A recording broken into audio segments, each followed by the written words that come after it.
નમસ્કાર, હું છું જાવેદ સૈયદ. આપ જોઈ રહ્યા છો ન્યૂઝ ફોર ઇન્ડિયા. વાત કરીશું અમરેલીની. ચોમાસાની સી ડુપ્લિકેટ જંતુનાશક દવાઓ હોય ત્યારે ખેડૂતોને છેતરવાના ઈરાદે અમરેલીના શખ્સે ડુપ્લિકેટ જંતુનાશક દવા બનાવીને ખેડૂતોને પધરાવતો હોવાની પૂર્વ બાતમીના આધારે અમરેલી એસઓજીએ ડુપ્લિકેટ જંતુનાશક દવાની ફેક્ટરી ઝડપી પાડી હતી. જંતુનાશક દવા બનાવવા વાપરતા કેમિકલ, સ્ટીકર સહિત જથ્થા એક શખ્સને ઝડપી પાડી કાયદેસરની કાર્યવાહી હાથ ધરી છે. ચોમાસાની ઋતુ હોય ને ખેડૂતોને ખેતી પાક બચાવવા માટે જંતુનાશક દવાઓનો ઉપયોગ કરતા હોય ત્યારે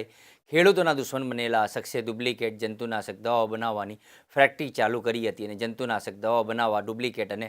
અનધિકૃત બનાવટી પેકિંગ કરતા હોવાની પૂર્વ બાતમીના આધારે અમરેલી એસઓજીએ અમરેલીના સાવરકુંડલા બાયપાસ ચોકડી રાધેશ્યામ ચોકડી તરફ જવાના રોડ પર ગેસ એજન્સીના ગોડાઉન પર અમરેલી એસઓજીએ દરોડો પાડતા બિનઅધિકૃત જંતુનાશક દવાઓનો જથ્થો અને જંતુનાશક દવા બનાવવાની સાધન સામગ્રીમાં જંતુનાશક બાટલાના નંગ 876 જેની કિંમત 12,39,000 અને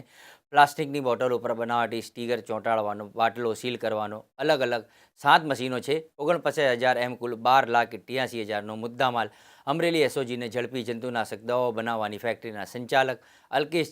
ચાવડિયાને ઝડપી પાડી અમરેલી ડીવાયએસપી ચિરાગ દેસાઈએ પ્રેસ કોન્ફરન્સ સંબોધી હતી.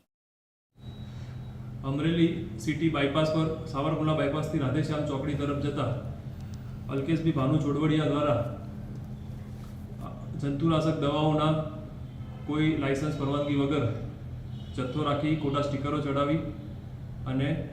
ઇલીગલ કોઈ લાયસન્સ વગર ખેડૂતોને છેતરતા હોય તેવો જથ્થો મળી આવે તે સ્પષ્ટ બાતમી જિલ્લા એસઓજી પીઆઈ ચૌધરી સાહેબને મળતા એગ્રીકલ્ચર ઓફિસરની હાજરીમાં સ્થળ તપાસ કરવામાં આવેલ અને તેમની પાસેથી કોઈ લાયસન્સ કે પરવાનગી ન મળી આવતા અને ચેક કરતાં કુલ 876 બોટલો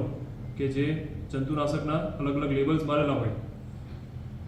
જેની કુલ કિંમત 12,88,400 મુજબનો મુદ્દામાલ સ્થળ પર મળી આવેલ,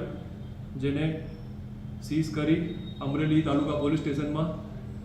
હાલમાં જંતુનાશક દવા અધિનિયમ તથા બીએનએસની સંલગ્ન કલમો મુજબ ગુનો દાખલ કરવામાં આવેલ છે અને આગળ તપાસ કાર્યવાહી ચાલુ છે.